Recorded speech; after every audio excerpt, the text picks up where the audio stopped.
So our next speaker, who's making his way up to the stage, Dr. Ali, welcome, Dr. Salim. I'm going to call you Dr. Ali. Dr. Ali, professor of surgery at Harvard Medical School, chief of the Division of Trauma, Burns, and Surgical Critical Care at the Brigham and Women's Hospital in Boston. Prior to joining the Brighams, he was the attending physician. He was a program director of a general surgery residency program and the director of trauma and acute care at Cedars-Sinai Medical Center in Los Angeles. He has many interests, clinical interests. His clinical interest research has focused on the care and the outcome of trauma patients, on improving the physiology of organ donors and improving the rate of organ donation. He has authored and co-authored over 200 peer-reviewed publications.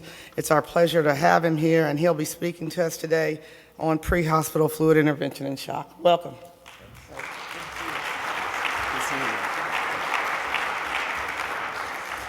Well, it's a pleasure to be here. Any chance I can get to leave Boston and come out west, I'll take it. But maybe next year we can have this conference sometime in February. I think that'd be more appropriate to leave Boston in February. So I'm going to change things up a little bit, and we're going to talk about some interventions, or more pre-hospital interventions, when it comes to trauma patients in shock. First, wanted to start off by sort of giving you an overview of trauma mortality. And I think anyone who's taken ATLS is familiar with this classic trimodal distribution of death.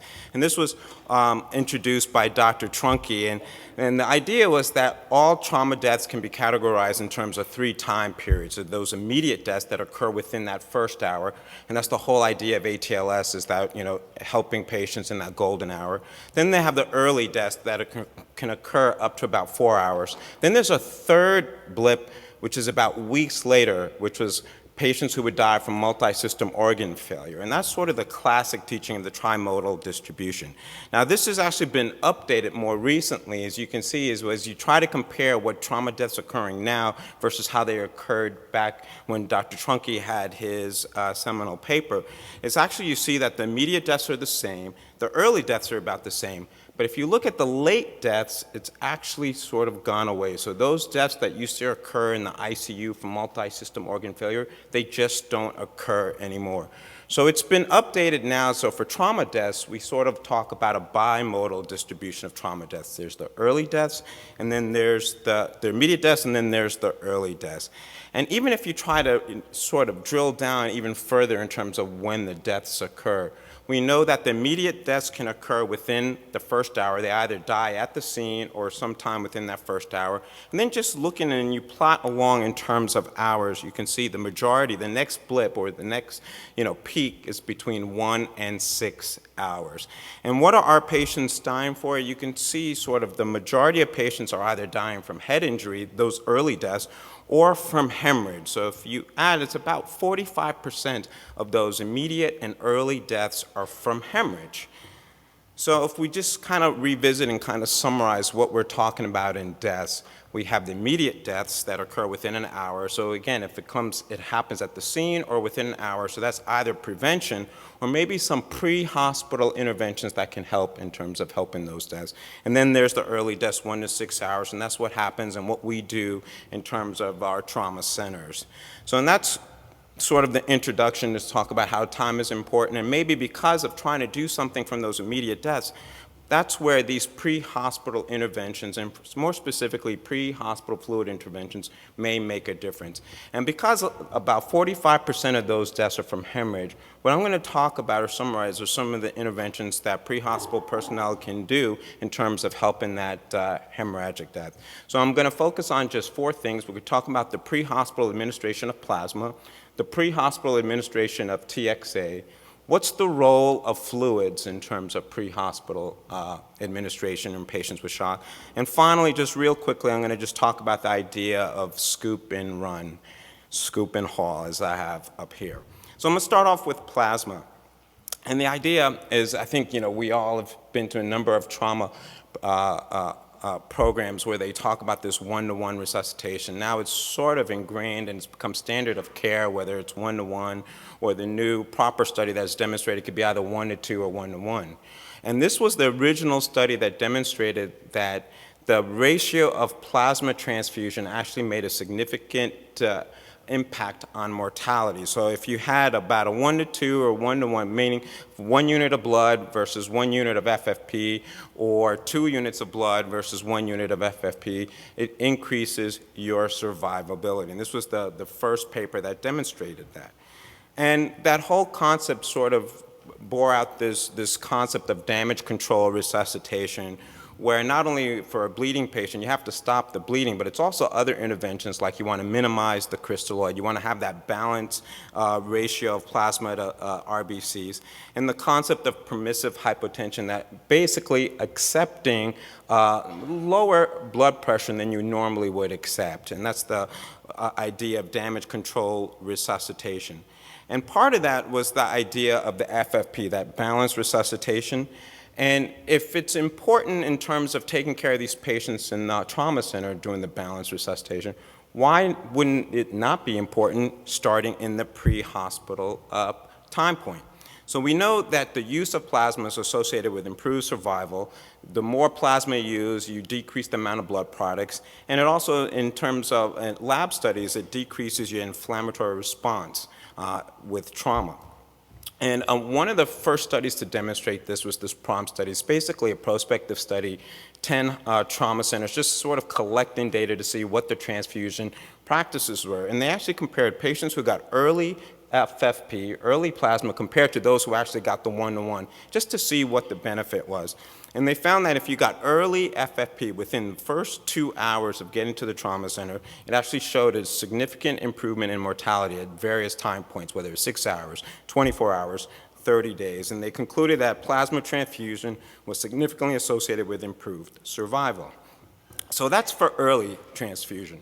What about super early transfusion in the pre-hospital period? So it's actually a number of programs are actually just starting to look at this. I think it's more or less in its infancy in terms of having these air transport helicopters actually have blood products on board. And this was one of the first studies that just demonstrated that, you know what, you can do it. They actually compared patients who got FFP versus those who didn't, and showed that, you know, patients who actually reached 1-to-1 a lot quicker. Didn't show any survival benefit because it was just a small study, just showing that it actually can be done. And this was actually repeated. In Houston, they have a large catchment area. They have a number of air transport helicopters, and they actually have blood on board on these helicopters. And they actually just looked at what happens on these patients who actually get early FFP in terms of outcomes. And what they found, and they have a protocol in terms of when they actually give these patients blood, they call this ABC score. It's just sort of a way of identifying who would need massive transfusion. You can see the components of the ABC score. And they found that of the patients, compared to those who didn't get early FFP, they actually showed a decrease in 6-hour mortality, maybe not so much in 1-month mortality, but at least in early mortality. Transfusion of FFP early in the pre-hospital setting was actually associated with improved survival. Now the next step is this whole concept of freeze-dried plasma. It's something that the military has been experimenting with. Rather than actually having the blood, because there's a shelf life in terms of carrying blood, this freeze-dried plasma where they can just put some saline in and then transfuse these patients in the pre-hospital setting. And they're actually starting to look at this, and they've actually used it at least in Israel in terms of clinical settings. So there's actually more to come on that. So if you look overall, is there a role for pre-hospital plasma? And I think there is, but I think there's still a lot more we need to know. We need to know more data. Again, all these studies that have looked at it is very just small observational studies to say that, yes, we can do it. There's really no outcome benefit. I know Kenji and his group are actually starting to look at it in terms of a study and seeing if there actually is a mortality benefit. Now, the next component is the use of TXA, and something that more and more trauma centers are putting in terms of their massive transfusion protocols. And the idea of coagulopathy and trauma is not new. We know, especially those patients who are massively injured, there's probably about 30% of patients who will have a coagulopathy by the time they actually show up to the trauma bay. And of those, probably about 30% of those will actually have some evidence of this hyperfibrinolysis, which actually can contribute to the coagulopathy. This is the idea of TXA. There's several antifibrinolytic agents. TXA is the only one that's actually been studied in terms of trauma patients. And this is the first study, or the landmark study, that looked at TXA in terms of patients with hemorrhagic shock. And what it demonstrated was a significant survival advantage for patients who were given TXA versus those who had placebo. And further studies looking at this in the military in terms of the matters, these very severely injured patients actually given TXA actually showed a survival benefit. But the more people have looked at it, there's some question that maybe it may not be as good as we initially thought it was. But still, it's something that people are still putting in terms of all their massive transfusion protocols. What about in the pre-hospital setting? And the idea of this is, if you look at that initial study, that CRASH-2 study, where it showed a significant benefit in mortality, it shows that within 3 hours, meaning that if you gave the TXA within 3 hours, that's where the benefit was. So if we have a time period of 3 hours, maybe why not push that time period a little forward and maybe make it within that first hour and see if there is some benefit. And the people who've been ahead of the curve in terms of using this is in Israel, where they have actually a fair amount of experience using TXA in the pre-hospital setting. And more, not so much that it's demonstrated that it's a survival benefit, but they show that they can actually use it and without any complications in terms of the point of impact. And at least one of their studies was actually given it at the scene of the accident. So we're starting to use it more, and this is more for those patients who have prolonged travel, air, helicopter, air ambulance transports. And again, this is just small studies, just seeing if it works. Again, not looking and see whether there's a survival benefit. They actually demonstrated that you can keep this on the helicopters and you can give it early without any complications associated with it. Well, at least now there is a large prospective randomized study that's about to start using a few level 1 trauma centers in the pre-hospital setting to see whether giving TXA early will show any benefit in mortality. And here's the study outline, and where patients will either be randomized in the pre-hospital setting to get either TXA versus placebo, and then those who actually get TXA, once they get to the hospital, they'll get randomized in terms of how much TXA they get. So I think that's exciting to see what that will demonstrate. And I don't think they've started recruiting patients yet, but I think in the next few years we'll have a better sense of what TXA does. And also, besides that STAMP study that's being done here, there's another study called the PATCH study that's actually being performed in Australia, which is, again, looking at the same thing, looking at some sort of antifibrinolytic agent in the pre-hospital setting to see if there's an impact on outcome. Now, what about fluids? We're always taught that, fluids are good, especially in a hypertensive trauma patient. What about in the pre-hospital setting?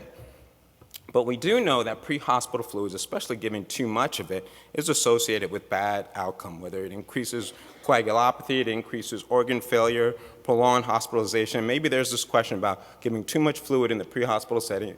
Does it even increase death? Now, the big study that's looked at the use of pre-hospital fluid was the Bickle study. It was really for penetrating torso injury. And patients were randomized to get no fluid versus some fluid in the pre-hospital setting to see what would happen.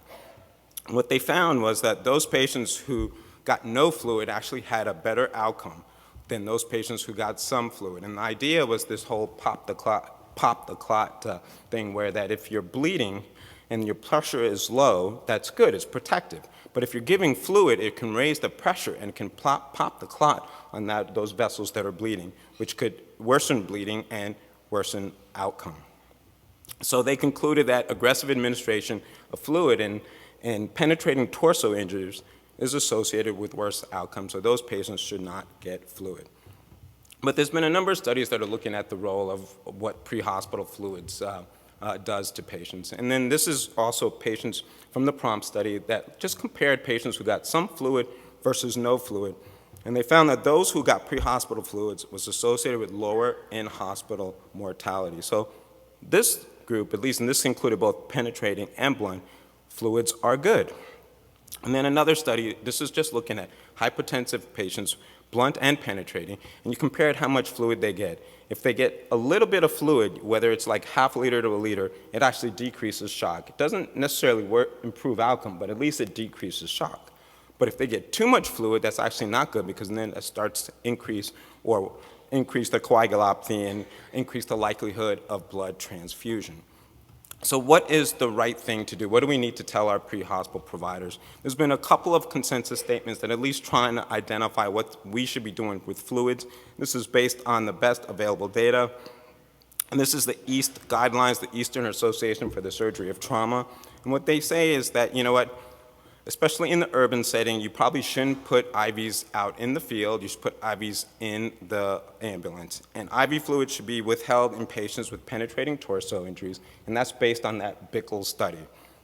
And in terms of holding fluids until hemorrhage is controlled, that's also based on that Bickle study. And if you are going to give fluids, maybe give boluses and small boluses of 250 cc's rather than continuous administrations. This is all, again, this is level 3. It's not great data, but this is just the best available data out there. And in terms of giving fluids to keep vein open, that's adequate, but avoid rapid infusion systems like the level 1 transfusions or pressurized systems to deliver fluids, because that will end up giving too much fluid. So notice they don't really tell you how much fluid, but it generally suggests that giving some fluid is good, but not too much. And this is for the military pre-hospital providers, and they have sort of when blood or fluid should be given. But interesting, they also say you should sort of shoot for one-to-one resuscitation. And in the military, they basically check a pulse. If there's a pulse, they're not going to give fluid. If the patient's mentating well, they're not going to give fluid. But if they're showing some evidence of poor mentation, or if they can't palpate a pulse, those patients get fluid. So in terms of pre-hospital fluids, I'd say probably, again, ish. I can't give you sort of exactly how much, but I think some fluid is good in the right circumstances. Now, penetrating torso, again, you know, for those patients, based on the Bickle study, you shouldn't give them fluid. In other patients, if you're normotensive, that patient really doesn't need fluid. If you're hypotensive, probably some fluid is okay, but not too much. Hope that was helpful. The final thing is the idea of the Schoop and Haul, scoop and run. So the scoop and run is the idea that you have more timely transfer and definitive care at the facility as opposed to staying in the field and doing sort of interventions. And this is, scoop and run is more or less BLS. When I was at LA County, there was a study that had come out where they compared patients who were brought in by their friends, which they called the homie transport, versus those brought in by the pre-hospital providers to see who did better. And who do you think did better? That's right, because they were the ambulance, they weren't waiting, they just brought right in. There was no one putting an IV out in the field, no seat collar placed in the field. Those patients were brought right in, and they actually did better.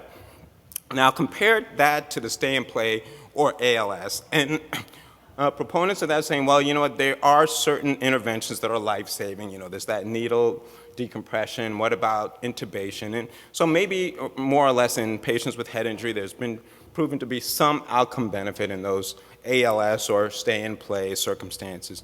And the stay-and-play, what interventions are you really talking about? And this is sort of a list of all the procedures that can be performed in the pre-hospital setting. Some of them are life-saving, especially like the intubation, or if there's an extremity that's bleeding, you have to actually do something, put in a tourniquet, put in pressure, et cetera. So those things need to be done. But just remember, like even something like putting an IV access, and we think it's a short time. When they've actually measured that, it can take anywhere from 8 to 12 minutes sometimes in the pre-hospital setting to put IV lines in. So if we start looking and comparing what's the difference, ALS, BLS, stay and play, scoop and run, there's a lot of studies that have looked at that, and they've all showed that for the most part, when it comes to penetrating injuries, stay and play is worse than scoop and run. So scoop and run is much better. So BLS is better than ALS, believe it or not. Now, this was an interesting study from Philadelphia where they looked at patients who had ED thoracotomy.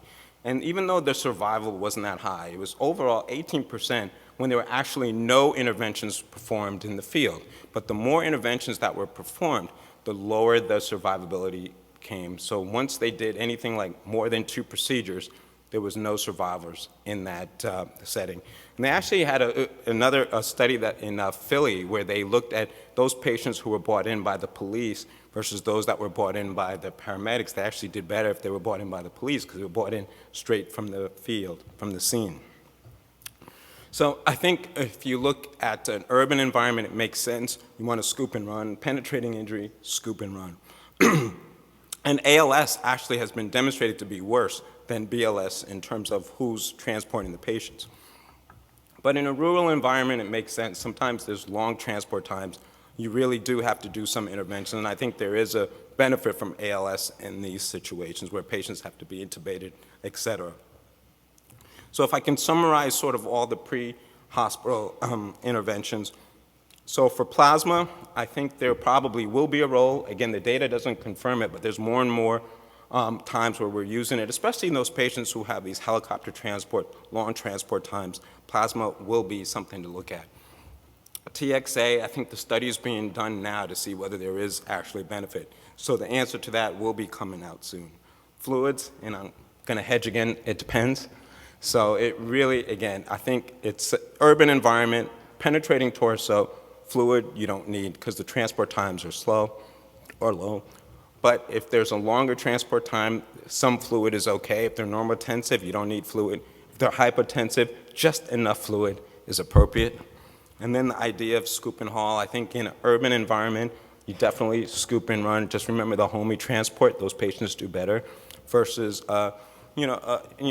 another setting where stay and play or the ALS may be beneficial. Thank you.